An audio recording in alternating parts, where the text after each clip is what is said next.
wisdom. This is a symbolic movement that signifies the dispelling of darkness and igniting of thought and enlightenment. It is our honor to invite our Honorable Chief Guest, Latha, Washington State Arts and Cultural Commissioner, Prakash Gupta, Honorable Indian Consul General, Senator Kuderer. Please welcome to the stage.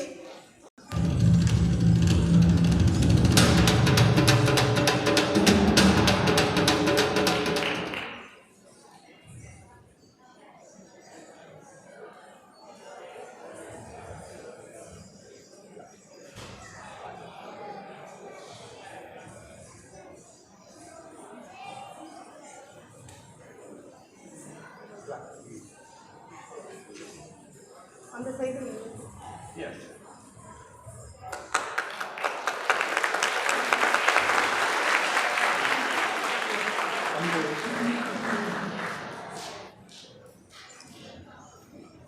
அடுத்து மனோன்மணியம் சுந்தரனாரை அழைத்து தமிழ் தாய் வாழ்த்துடன் நமது விழாவை துவங்குவோம். நீராறும் கடலொடுத்த நிலமடந்த எழிலொழுகும் சீராறும் வதனமென திகழ் பரத கண்டமிதில் தெக்கனவும் மதிசிறந்த திராவிடனர் திருநாடும் தக்க சிறு பிறை நுதலும் தரித்தனரும் திலகமுமே அத்திலக வாசனை போல் அனைத்துலகும் இன்பமுற எத்திசையும் புகழ் மணக்க இருந்த பெரும் தமிழனங்கே தமிழனங்கே உன் சீரிழமை திறம்பியந்து செயல் மறந்து வாழ்த்துதுமே வாழ்த்துதுமே வாழ்த்துதுமே.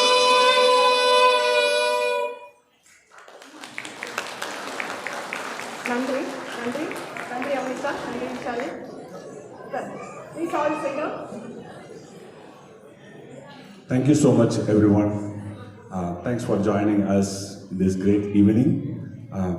Thank you so much, Latha, Arts Commissioner, Washington State, and thank you so much, Senator Kuderer, and really honored. And thank you, Prakash Gupta, Indian Consul General, Seattle. It's really honored and humbled to have you all in this stage, and it's a great evening, and we are going to do a Tamil traditional performing arts in another 2.5 hours. You will be enjoying it, and thank you so much. And I'm asking, requesting Latha ji to have a few words on this stage.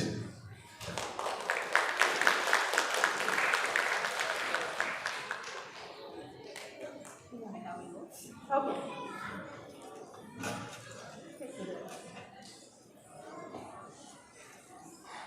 Good evening, everyone.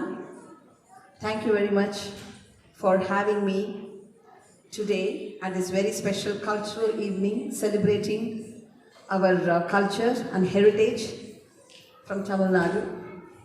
And I'm very honored and humbled to be here along with our great leaders, Senator Kuderer and our Indian Consul General Prakash Gupta ji. And now I would like to switch over to Tamil. Kindly excuse me. I'm just going to talk about how important these heritage art forms for us, especially the people who have moved away from India to this country. Thank you. வணக்கம் மக்களே, எப்படி இருக்கீங்க எல்லாரும்? நன்றி. தமிழர்களின் பண்பாடு மிக தொன்மையானது. மொழிக்கு இலக்கணம் வகுத்தது மட்டுமல்லாமல் வாழ்வியலுக்கும் இலக்கணம் வகுத்து வாழ்ந்தார்கள் தமிழர்கள். நம் பண்பாடு நிலைப்பது, வாழ்ந்து கொண்டிருப்பது எதன் மூலமாக? எப்படிங்க நம்ம பண்பாடு நிலைச்சிருக்கு? நம்ம பேசுகிற மொழிகளால், நம் வாழ்க்கை முறையால், நம் நடைமுறையால். இது தவிர நம் பாரம்பரியமிக்க கலைகளால். பாரம்பரிய கலைகள்னா ஒவ்வொரு கலாச்சாரத்தின் அடையாளம். எல்லா கலாச்சாரத்துக்கும் பாரம்பரிய கலைகள் உண்டு. தமிழரின் அடையாளமாக இருக்கும் பாரம்பரிய கலைகள் மக்களின் வாழ்க்கை முறையை எடுத்து கூறுகிறது. அதுக்கு ஒரு உதாரணம் கொடுக்கலாம். நம்ம நடைமுறை வாழ்க்கையில் நம்ம எல்லாமே அதை அனுபவிச்சிருக்கோம். இந்தியாவில் என்ன ஞாபகம் இருக்கா உங்களுக்கு? காலையில் எழுந்தவுடன் நம்ம அம்மா என்ன பண்ணுவாங்க? கதவை திறந்து வச்சு, யாராவது சொல்ல முடியுமா? வண்டர்ஃபுல். அவங்களுக்கு ஒரு பெரிய ரவுண்ட் ஆஃப் அப்ளாஸ் கொடுங்க. நம் பாரம்பரிய கலையில் ஒன்று ரங்கோலி, கோலம் போடுவது. வீட்டு வாசலை பசுவின் சாணத்தினால் கழுவி, இன்னைக்கு கோவிட் பற்றி ஆன்டை டிஸ்இன்ஃபெக்டன்ட்லாம் சொல்கிறோம் இல்லையா? It is a disinfectant. அதை போட்டு மெழுகி வாசலில் அழகாக ஒரு கோலம் போடுவாங்க. அந்த கோலம் அரிசி மாவினால் போடுவார்கள் இல்லையா? அந்த கோலம் நம் பாரம்பரிய கலை. ஒவ்வொரு வீட்டிலையும் ஒரு புத்தகம் இருக்கும், அதுக்கு பலவிதமான டிசைன்ஸ் வச்ச புஸ்தகங்கள். இப்படி நம் பாரம்பரிய கலைகள் மக்களின் வாழ்க்கை முறையை எடுத்து காட்டுகிறது. பல நூற்றாண்டுகளுக்கு முன்பாக அரசன் பல செய்திகளை இந்த பாரம்பரிய கலைகளின் மூலமாக கூறியிருக்கிறான். ஏன்னா அந்த காலத்துல ஊடகங்கள் இல்லை. இந்த பாரம்பரிய கலைகள் தான் ஊடகங்களாக செயல்பட்டது. அதுக்கு ஒரு எக்ஸாம்பிள் என்ன சொல்லலாம்னா, இப்போ முக்கியமான செய்திகள் அரசன் மக்களுக்கு தெரிவிக்கணும். எப்படி தெரிவிப்பாரு? நாடக கலைஞனை கூப்பிட்டு அவரிடத்தில் சொல்வார், இந்த முக்கியமான செய்தியை மக்களிடத்தில் பரப்புவாயாக. அவர் நாடகத்தின் மூலமாக அதை பரப்பி விடுவார். அது போன்று பாடகனை கூப்பிட்டும் சொல்லுவார். அதை தவிர ரொம்ப ரொம்ப முக்கியமான செய்திகளை பறை, முரசு கொண்டு தெரிவிப்பார். இதுல நீங்க பார்த்தீங்கன்னா ஆட்டக்கலைகள் அதுவும் எக்கச்சக்கமா இருக்கு. ஆட்டக்கலைகள் வெறும் நடனம் மாத்திரம் கிடையாது. கரகாட்டம், மயிலாட்டம், ஒயிலாட்டம், பறையாட்டம், சிலம்பாட்டம், புலியாட்டம், காளையாட்டம் சொல்லிக்கொண்டே போகலாம். அதே மாதிரி முக்கியமான ஒன்று போர்க்கலைகள். போர்க்கலைகள் எதுக்கு கத்துக்கிறாங்க? நாட்டை பாதுகாக்கவும் நாட்டை விரிவாக்கவும் போர் வீரர்களுக்கு பயிற்சி கொடுக்கிறார்கள். தனியா ஒரு வீரன் இருக்கும் பொழுது என்னென்ன போர்க்கலைகள் அவனுக்கு கற்றுக் கொடுப்பாங்க? வாள், வளரி, சிலம்பம், சுருள்பட்டை போன்ற வெப்பன்ஸை வச்சு எப்படி சண்டை போடணும்னு கற்றுக் கொடுப்பாங்க. நிராயுத பாணியாக இருக்கும் படை வீரனை அவனுக்கு எப்படி கற்றுக் கொடுப்பாங்க? குத்து சண்டை, வர்மக்கலை, மல்யுத்தம் அதெல்லாம் கற்றுக் கொடுப்பாங்க.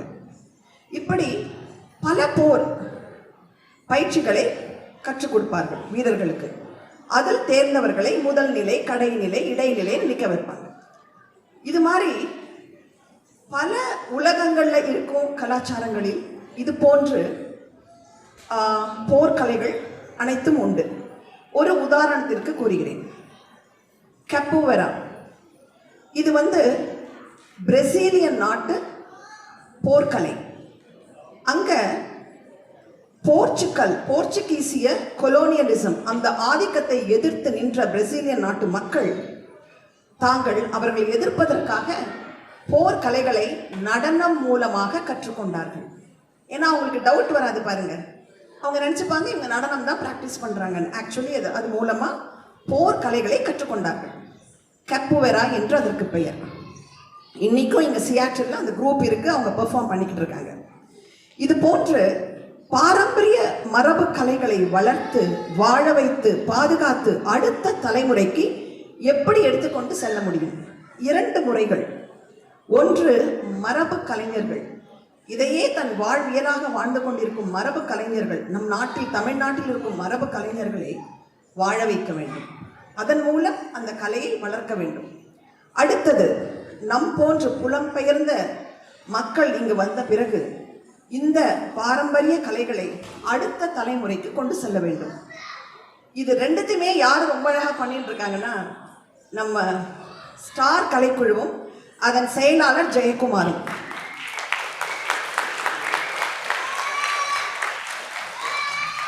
இந்த பலத்த கரகோஷத்தை தவிர நாம் பல வழிகளில் அவர்களுக்கு முழு ஆதரவையும் அளிக்க வேண்டும் என்பதை பணிவன்புடன் கேட்டுக்கொண்டு இவ்வுரையை இத்துடன் முடிக்கிறேன். நன்றி, வணக்கம்.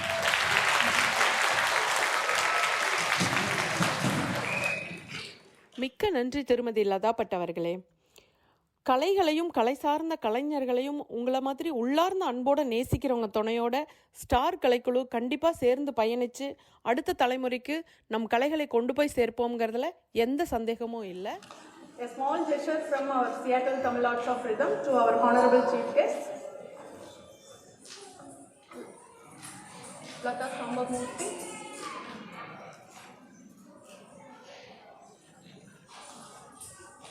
Thank you for being here and celebrating our Tamil Arts. And Prakash Gupta, Honorable Indian Consul General. Thank you, sir, for being here.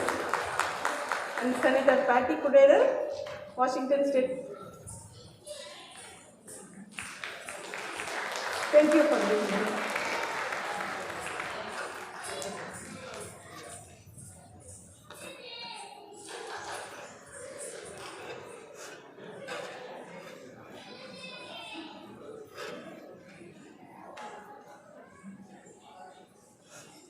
உருவத்திற்கும் உணர்விற்கும் காரணமான என் தாய் தந்தையருக்கு முதல் வணக்கம். தாய் தமிழை தலை வணங்கி சியாட்டல் தமிழ் கிராமிய கலைக்குழு சார்பாக அவையில் கூடியுள்ள அனைவரையும் ஸ்டார் திருவிழாவாம் தமிழர் கலை விழாவிற்கு வருக வருக என இரு கரம் கூப்பி வரவேற்கிறேன். என் பெயர் பூங்குழலி ரங்கசாமி. நான் ஸ்டார் கலைக்குழுவில் ஒரு அங்கத்தினராக இருக்கிறேன். மலையிடை பிறவாத மணி என்பேனா, அலையிடை பிறவாத அமிழ் என்பேனா, யாழிடை பிறவாத இசை என்பேனா, தகைசால் தமிழே உனை யாதென்பேன்.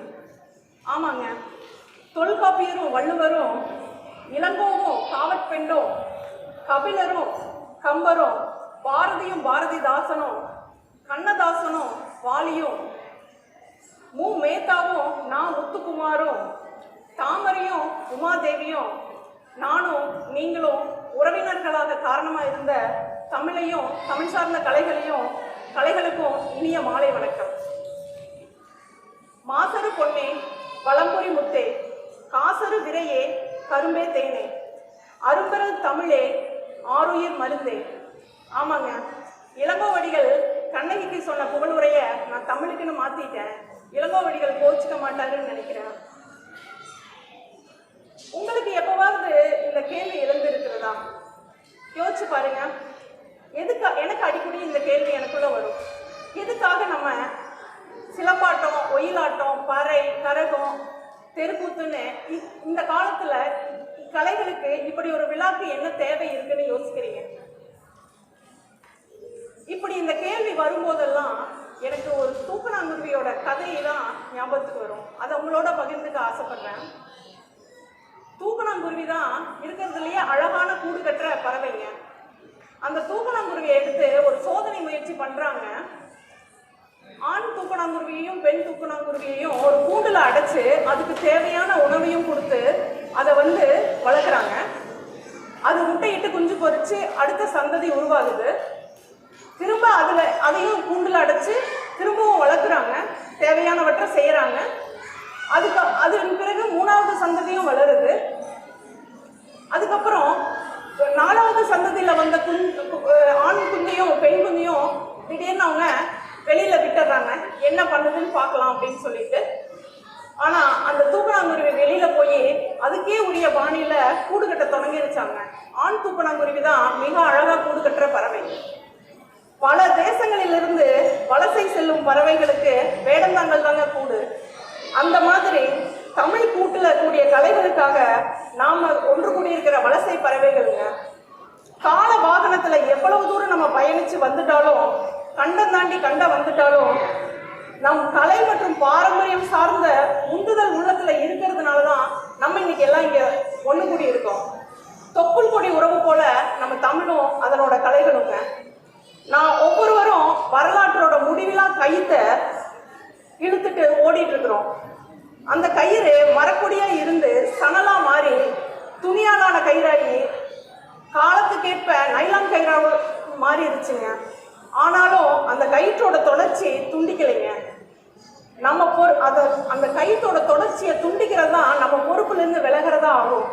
அதனால தான் வரலாற்றில் யாரோட கயிற்றை நம்ம பிடிச்சிருக்கிறோமோ, எதோட கயிற்றை நம்ம பிடிச்சிருக்கிறோமோ, நம்முடைய தொடர்ச்சி எதுன்னு ஒரு கணம் நின்று பார்ப்பதற்கான வாய்ப்பாகத்தாங்க இந்த மாதிரியான கலை விழாக்கள் அமைகின்றது. ஒன்றுபட்டால் உண்டு வாழ்வு, ஒற்றுமை நீங்கிடில் அனைவருக்கும் தாழ்வு. ஆமாங்க,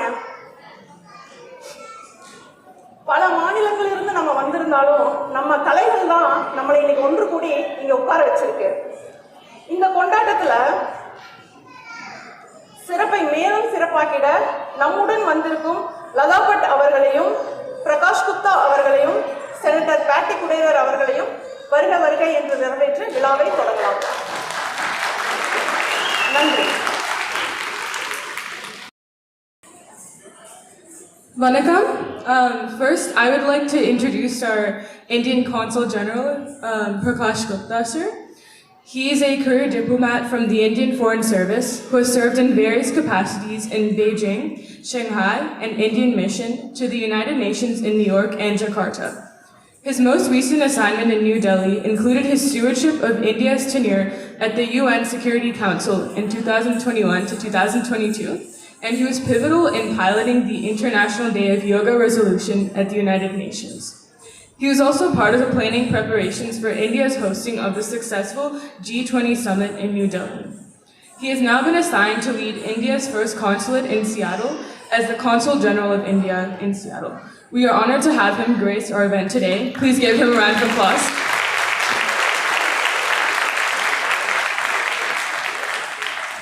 And now I'd like to invite Sir up to the stage to say a few words.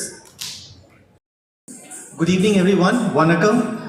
On behalf of the Indian Consulate, I'd like to first thank the organizers for inviting me to partake in these celebrations today. I would like to compliment the organization Tamil Star on several counts. I think when you are particularly so far away from homeland, it's very important for us to ensure that we stay attached to our roots, promote our heritage, culture, linguistic diversity, and what you are doing here is a true testimony to that. I'd also like to compliment you for investing in kids who would be the next generation. Some of them may be born here and therefore more important that they keep connected to what the value systems, culture and language traditions in Tamil Nadu in this case were. My own association, while I have served all over, my first posting as part of my training was in Coimbatore. I spent 6 months there, and my fondest memories are from two places in Tamil Nadu. One is Coimbatore and the other is Rameshwaram. I found a very loving home there in those 6 months. So thank you so much for reviving those memories by having me participate here. Today is also a very auspicious day because people in India are celebrating Holi, the festival of colors. So on behalf of the Consulate, I'd like to take this opportunity to wish everyone here, your families, a very, very happy Holi. We are in the process of setting up a consulate at this point of time. Another couple of months and then we should be fully operational. And once we do that, I know we are having a celebration of our richness of our Tamil Nadu state here today. Another couple of days later, we'll have an Odisha day. A few days before, I was witness to a Telangana day. And my real hope is that in a year's time, come this 15th August, we come all together under one umbrella and celebrate a very big India Day celebration here in Seattle. So that's my real hope, and I invite you all to visit the consulate. Please treat us as extended members of your family. We have created a second home for you here in Seattle, the Indian Consulate. You are welcome to visit that anytime.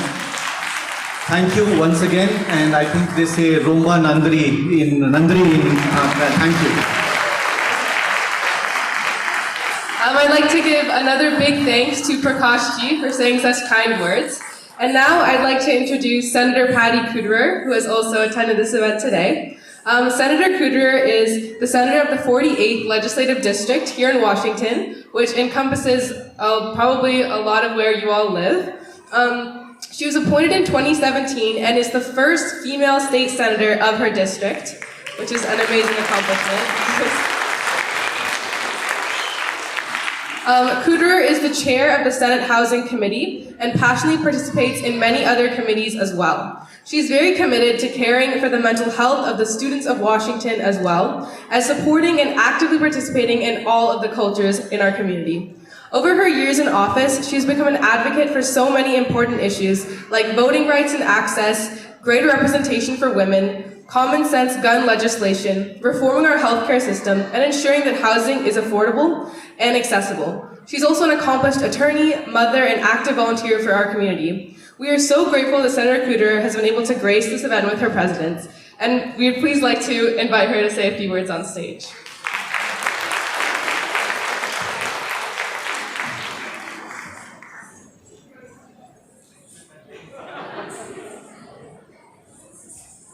Can we get another big round of applause as she makes her way up here?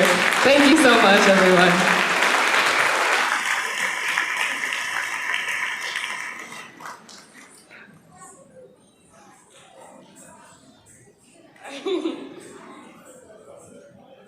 Thank you, everyone. Thank you, Krithi. Krithi was my page, by the way, a few years ago. And if any of you are out there at page age, I would encourage you to do that. I am State Senator Patty Kuderer from the 48th Legislative District, and I want to just tell you that it's my deep honor to be here with you today. In my district, in the 48th, the Indian community is the second fastest growing population. Yeah, you can clap for that.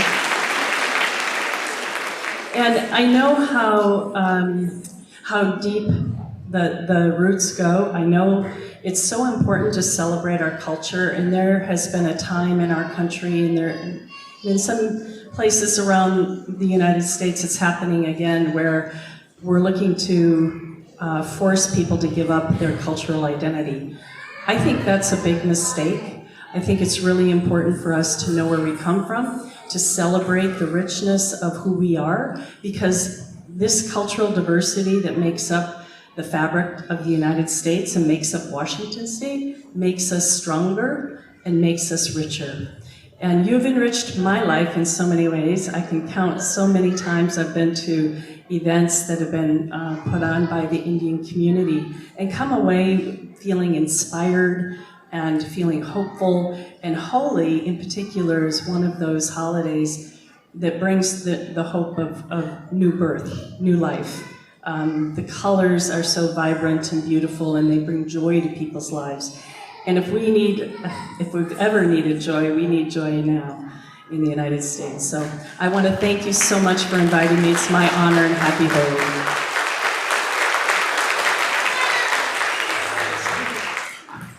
Thank you so much to Senator Kuderer, and I'd like to give another big thanks to all of our esteemed guests for coming to this event and making it more memorable.